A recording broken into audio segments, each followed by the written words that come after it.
Hello, everyone. Welcome to the Wookieecast. Today we're here with Eugene Son, who was a writer on Star Wars Resistance for 3 episodes and did all of the season 1 shorts. Thank you so much for sitting down with us today. Thank you for having me. Excited to be here. I'd love to get into a little bit of your history with work in the industry. What are some other major contributions to your portfolio that you've worked on? Well, I started off working on the Ninja Turtles series, and then Ben 10 at Cartoon Network and Generator X at Cartoon Network, and then I was both doing work at Marvel Animation in the early days on Iron Man Armored Adventures, which is how I met Brandon Auman. And then we worked together also on Ninja Turtles at Nickelodeon. And since then, I've been really fortunate. I've gotten to work on some big brands and some big projects like Ultimate Spider-Man at Marvel and Blade Runner, Black Lotus, the anime, and Legend of Vox Machina at Amazon Studios, and most recently more work for Marvel and Lego on their Marvel Lego Avengers specials. What was your first introduction to the Star Wars franchise, perhaps as a fan initially? Oh, as a fan, yeah. As a child, I wasn't old enough to have seen Star Wars in the original Star Wars in the theaters, but I did have the toys. My jam was the Kenner Death Star playset. I spent hours with that Kenner Death Star playset, and yeah, I watched. I was an addict of the movies. Saw Empire Strikes Back in the theaters, and it was a huge fan of the movies and the franchise. And I thought I was a big Star Wars nerd. And then once I got online and realized, oh, I'm nowhere near, I'm nowhere near an expert. And and as a result, yeah, I've been a fan and buying the toys, not obsessively, thankfully, because I can It only afford so gets much. expensive. But yes, but yeah, uh, I've always been a big Star Wars fan, and its impact both on myself in terms of who I am as a person, but also as who I am as a storyteller, and uh, and the lessons. And and when you work in the industry and in storytelling, you're constantly finding ways to reference um, the impact of Star Wars or use examples. When you need a universal explanation of what we're trying to achieve, Star Wars is a great reference point that everybody gets. Um, and so, yeah, and then of course getting at the time I became friends with guys who worked on Clone Wars and Rebels, and Mm. it was really exciting, like being one step removed from that, and I was like, oh man, that would be fun. And then getting to work on Star Wars Resistance was yeah, dream come true. Did you get involved early on in the production of Star Wars Resistance? Because you had some season 1 episodes, so you must have joined earlier, I guess. Yeah, I wouldn't say I was involved because that was the core team, that they were the of of Brandon and Justin and Carrie Beck and Athena and Dave Filoni. Um, they were coming up with the key stuff. But yeah, I was at the first Writer Summit, the first Writer Summit that we held up in the Bay Area. So yeah, I got to attend that. So I did get to see it early on and get to hear their discussions about the direction of the series and what the goal was and what they were trying to aim for. So in that sense, it was I guess yeah, I was there early, but it wouldn't be accurate to Before it describe was me as announced, I part of guess. that. Yeah. Yeah, Yeah. yeah. I got to be there before it was announced, but they were the core team that were making the big decision. They were molding the direction of what they were going for. So, One question we'd love to know is, do you remember who co-wrote the Resistance shorts with you? Because I noticed on your portfolio it lists you as a co-writer, which thank you for that. We've been searching for the writer of those for years. Um, oh, yeah, I can tell you.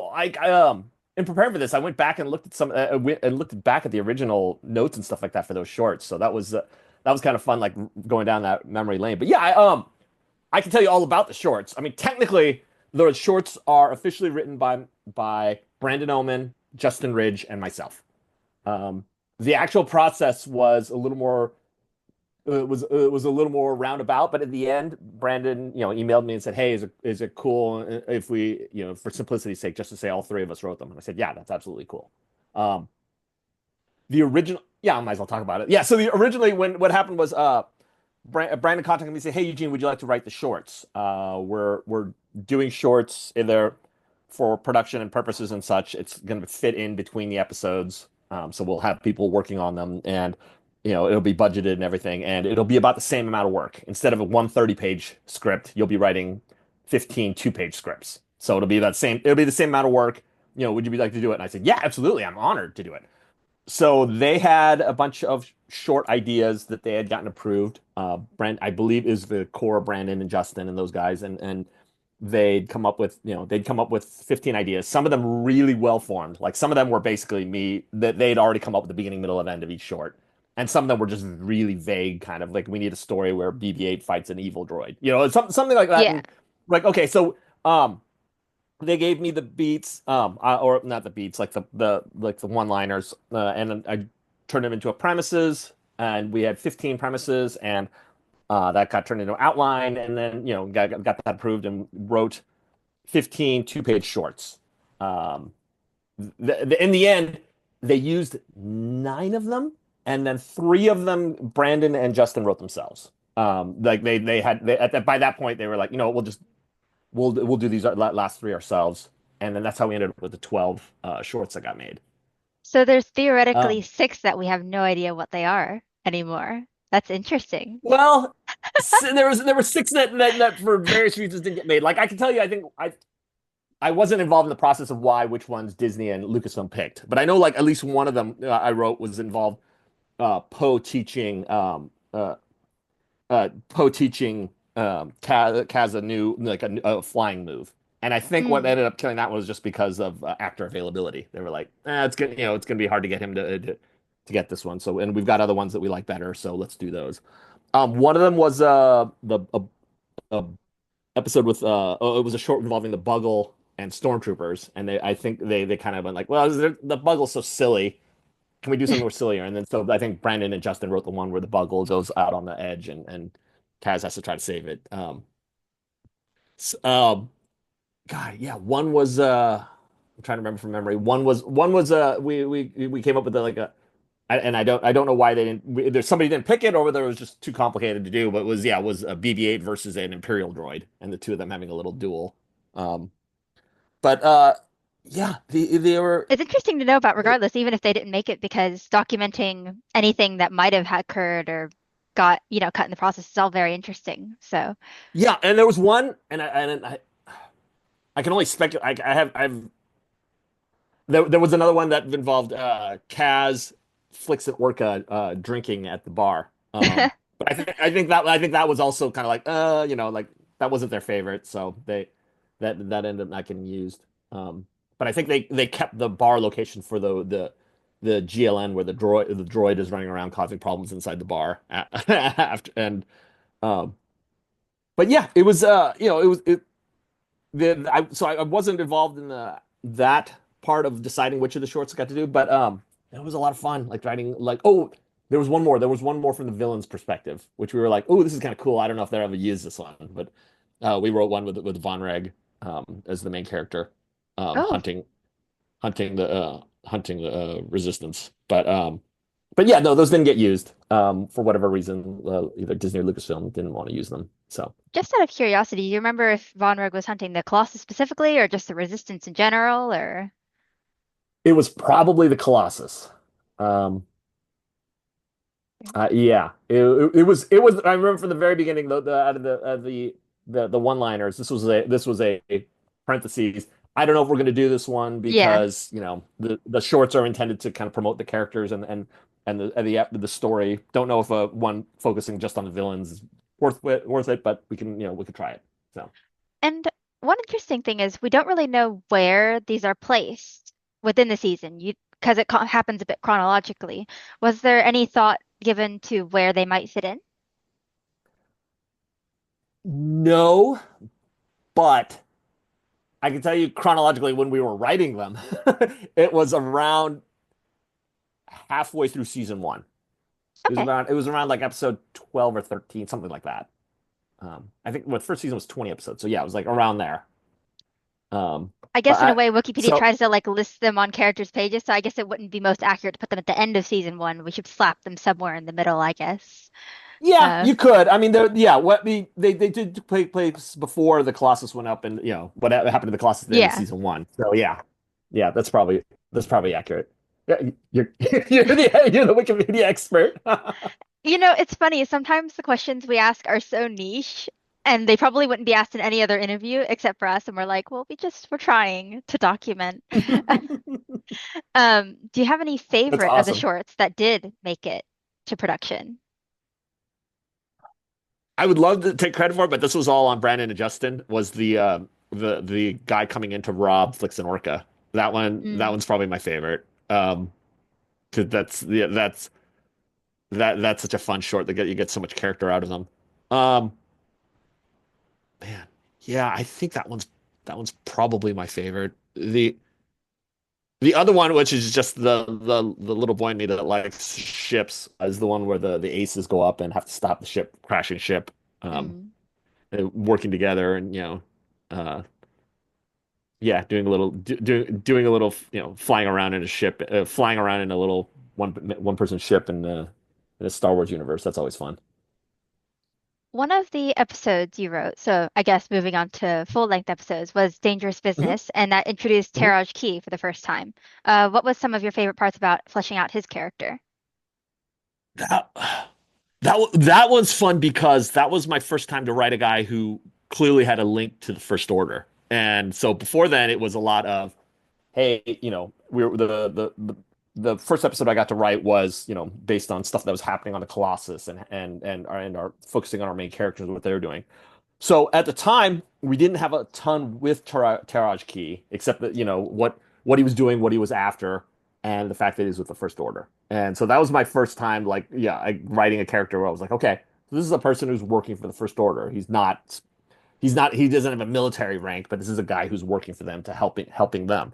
So that was the fun part of that for me. And then yeah, the and this is something that I'm sure other people, you guys have also done. It was the first time you write Stormtrooper and then go stop. Is Stormtrooper one word or two? And then you got to go out and look and research whether it's. But that was the big thing about Terra's Key, which I remember most distinctly, was the fact that this is the first time I got to write a first order villain, um, and getting to kind of uh, play with uh, play with him a little bit. The other fun thing was seeing how much of like I went back and rewatched and I was like, oh yeah, like the whole sequence with the canister getting dropped into the ocean. That was not me. That was all Brandon. Uh, Brandon came up with that to to kind of show that Terrage was kind of what his personality was like without showing like overtly violent on screen, but we could see that what kind of character he was. So yeah, that was Brandon. But it also had a lot of fun humor in the episode with Bitey just causing a nuisance and the Gorg. yeah, that's always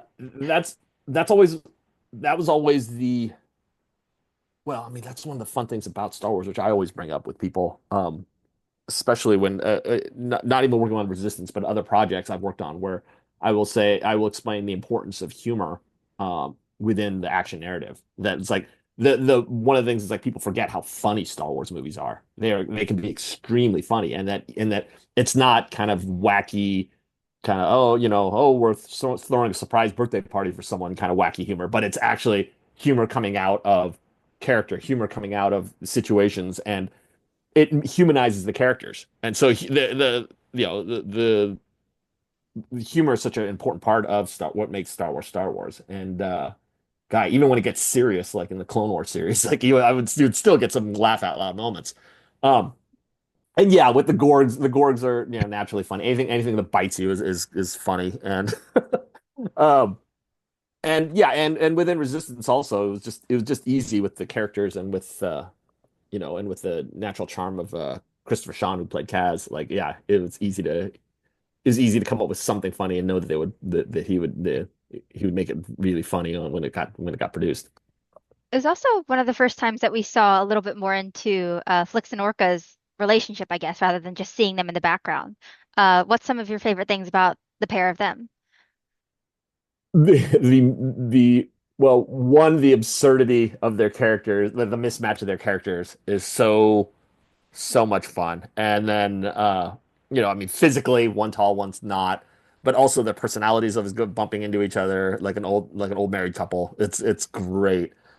Um, and then yeah, and some of the early stuff in that specific episode, yeah, I think Brandon and Justin had an idea of where they wanted Flix and Orcas to reveal more about them as we go along, and so that's where they.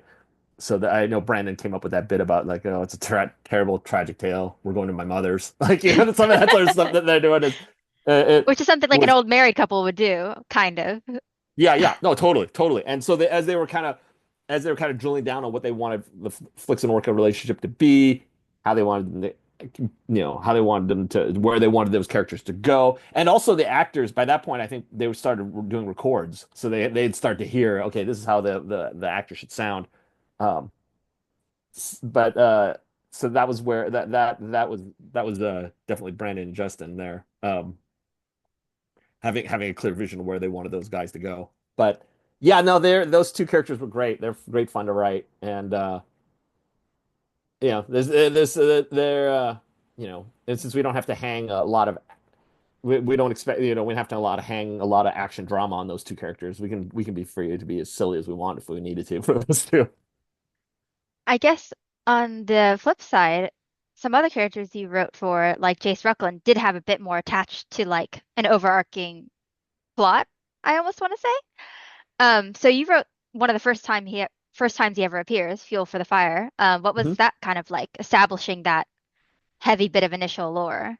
It's funny because at the time, I didn't know, but the Brandon and Justin may have known what they wanted to do with Jace, but at the time I didn't know where Jace's character was going, so I didn't know whether this was just a one-off or or if there was going to be much more to this character. But so I just approached him as what his impact would be to Kaz right then at that moment in terms of where I imagine Kaz's journey would take him.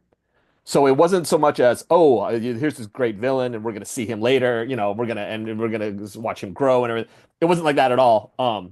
At least for me, I approached it as he's just a person that we kind of, that maybe you cross paths with, and then you never see again.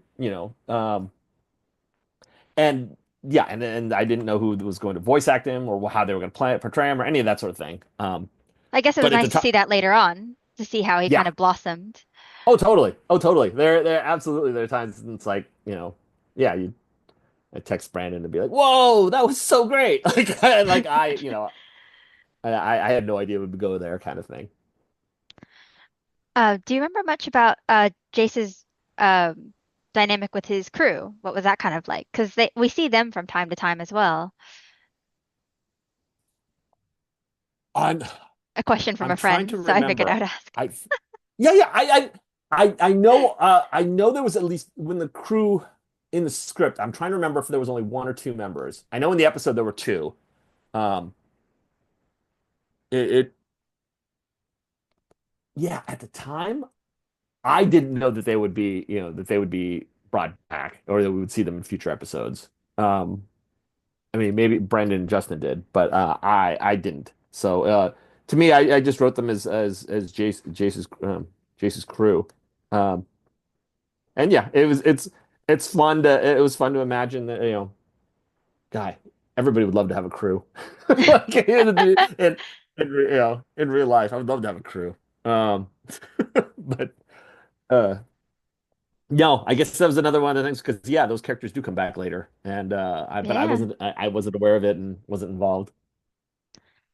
I guess that's one interesting difference between writing episodes for season one and then season two is a lot more dealing with established characters where you know the voice actors and everything like that. Um, Kaz's Curse was in the second season, and it brought back the character of Mika Gray, who had been introduced prior. What was some of your favorite parts about writing her?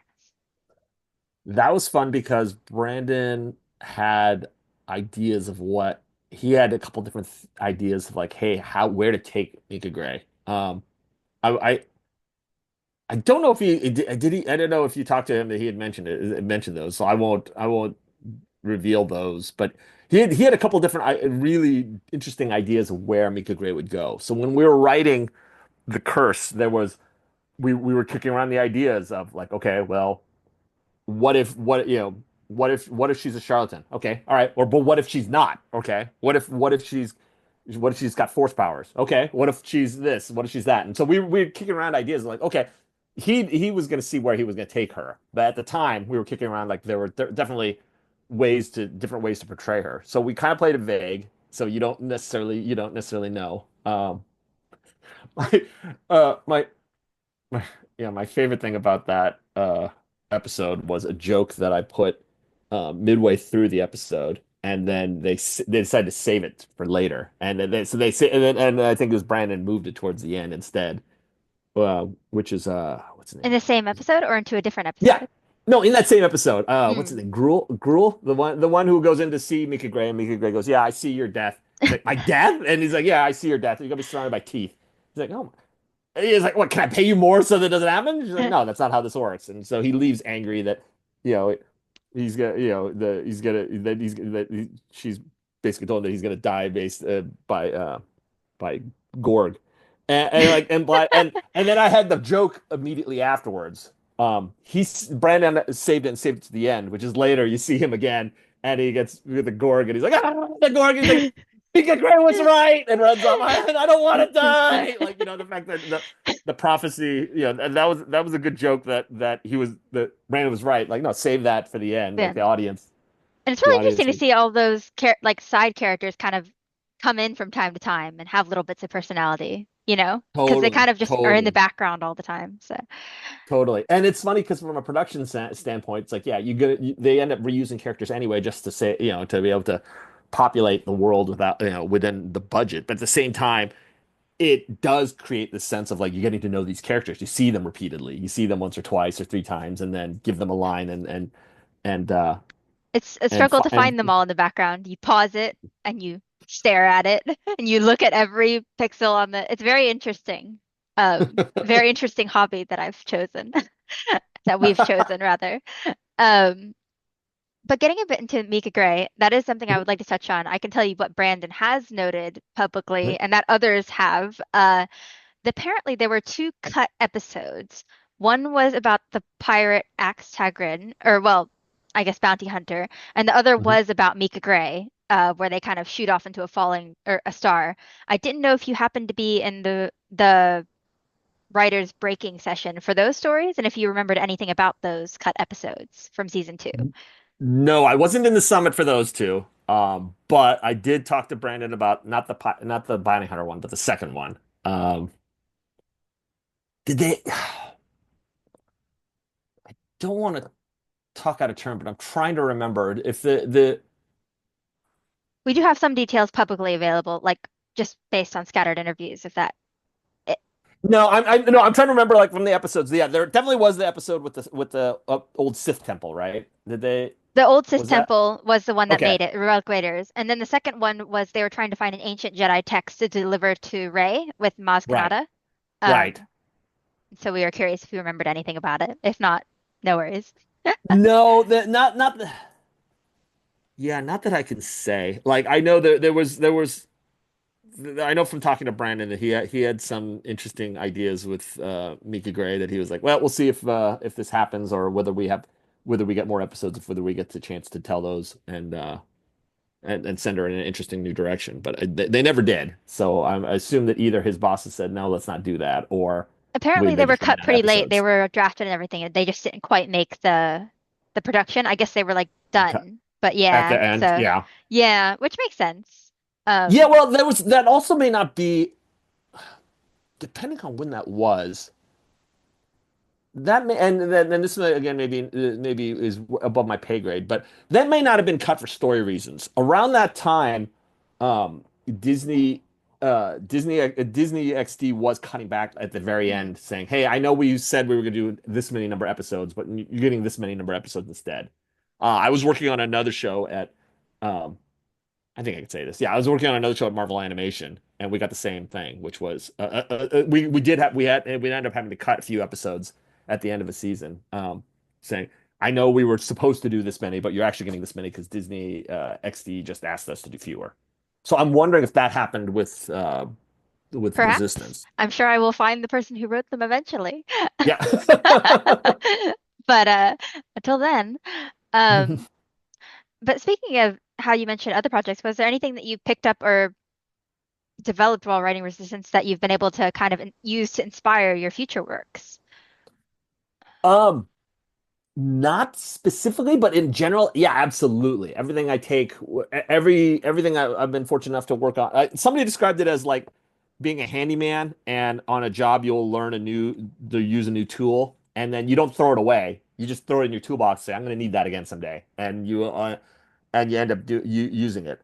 Um, in terms of yeah, just in terms of being in that room and building that, fostering that creative environment and having interesting voices in there.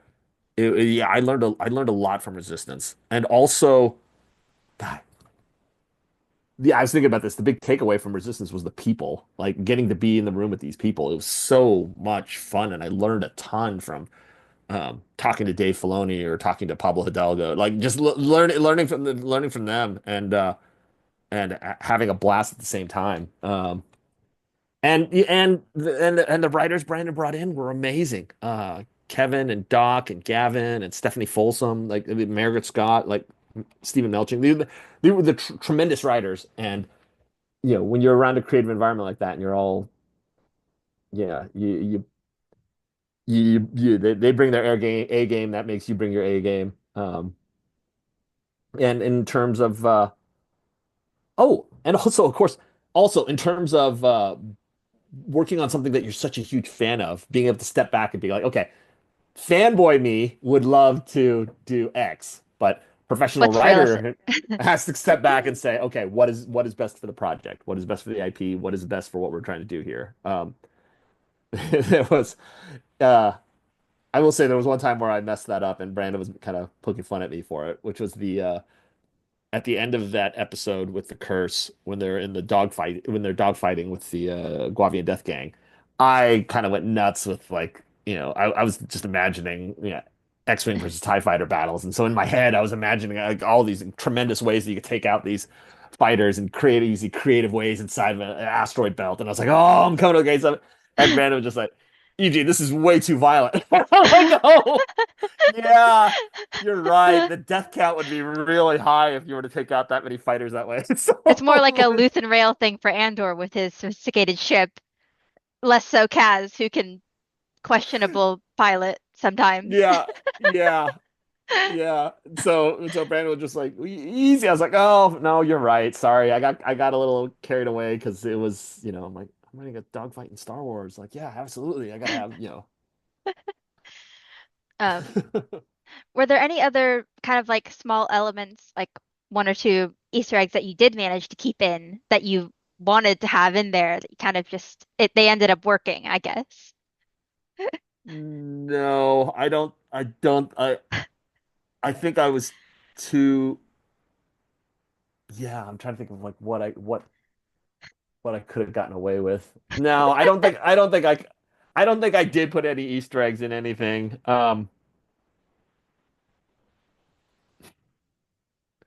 No. Oh yeah, okay, there's just one, which is Flix and Orka's droid.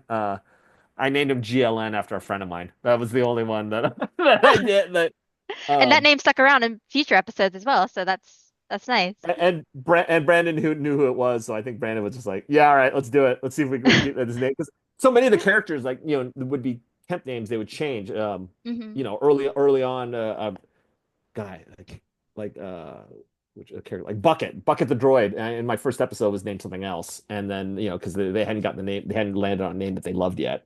So the names changed. So when I came up with GLN, I was like, yeah, it's not like I'm gonna be able to name a droid after my friend, but it happened. I've heard that Tierney as well had a different name, I guess, in early production. Do you remember any of the other early names? Because we know some of them via Brandon and otherwise, but Yeah, they're not that interesting. Like I think Bucket was like at least in the first three episodes they were saying until that we can come up with a name that we like, just call him like Junk, something like that. oh, Until we come up with a name that we're happy with, like just yeah. call him Junk. I'm trying to remember if there are any other couple of the other alien names, like the name of the alien who gave the curse to Kaz. I know his name changed at some point. But yeah, It happens. It happens often with with this kind of thing where you come up with a name and be like, well, okay, we're gonna have a room full of lawyers, make sure it's cleared and it's legal and we can use it, and and then if Even Star everybody's Wars happy with books it. have kind of code names nowadays. So everything has code names. It's very interesting to try to figure those out. Um, I guess even in production, like Solo was Red Cup, so I heard. So, Yeah, ours um, Resistance was zero. The first couple scripts that we got were codenamed Zero. So um, is there one scene that you wrote for the show that you're particularly proud of?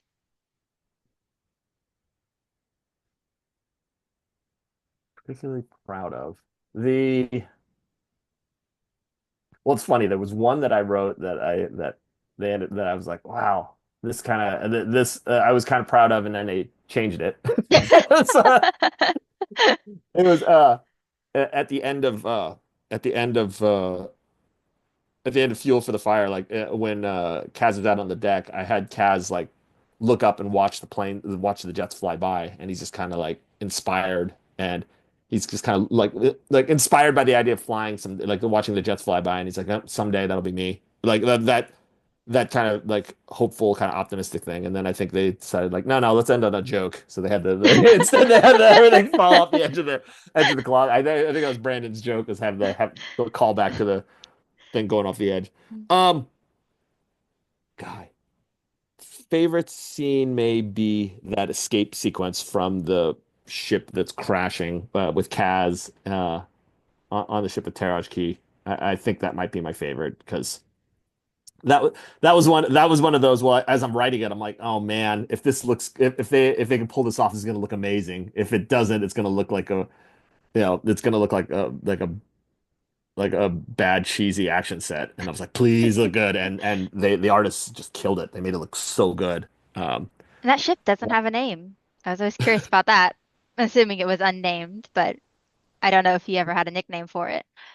I don't think later I will look up and see. I will look up in the Yeah. script and see if I can find if I wrote anything. I don't think I named it. I think I was just Taraj Key's ship, but um, yeah, like having a Gorg take out the electrical system and then to the point It's that the so giant ship funny. starts to crash into the ocean. It, yeah, it's like it's funny, but at the same time, it's like if it's done wrong, it's gonna like, oh come on. But no, But it the was way they done did it, right. you It could was see it, you great. could do it right. You could see the power, spreading and one engine go out, and then in a second, and the crates moving around, and him trying to escape without getting crushed by crates, and yeah, And it then Kaz is like, "But I did you a favor." And he's like, "No, you're still gonna have to work to pay it all off." And just can't get a break. there was there was an early version of that story where they find Taraj Key's money disc and they're Oh, like, oh, this will take care of it. But I think it's funnier to say like, oh, you're gonna have to work off the damage you did. But yeah, all right. if you could have written more for one character, who would it have been?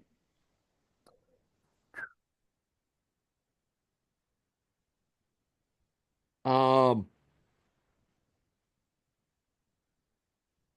I was going to say either I liked the relationships between Kaz and the other pilots, so that was interesting to me. Was the you know between Kaz and the other pilots was fascinating to me. But I guess, but after writing a little Mika Gray, I was like, ah, I would love to do more. If probably yeah, I would have gotten to write more uh, Kaz and Mika Gray stuff together. That would have been fun. Let's see. To the slightly out of order. Um, there's one more question that I had from someone who has interest in the series. One of the Mhm. shorts seemed to lead into a prior episode, Sonara's score. They were curious whether it might have been a cut from the episode or an intended prequel. Because I think you wrote one short about Sonara, or that kind of goes into that. Yeah, that wasn't intended. That was not cut from another episode. Okay, But I would not be surprised. But that one did come from Brandon and Justin, so I would it would not surprise me if they wanted to link that somehow to the other episode. cool. Yeah, that wouldn't surprise me. But yeah, I I didn't approach it that way. It has been a pleasure sitting down with you today. Learned so much, and Yeah, thank you so much. And Thank if you. people would like to keep up with you and your work, what social media platforms can they find you on, or anywhere, I guess, online? I'm on Blue Sky. That's the only one. I mean, I'm on a couple others, but those are private. Like the one, public one is Blue Sky, but I will warn people I'm extremely boring. I don't I, I don't post anything interesting, and you'll probably think less of me if you actually do follow me on Blue Sky. But I can be found on Blue Sky. Thank you so much. Thank you.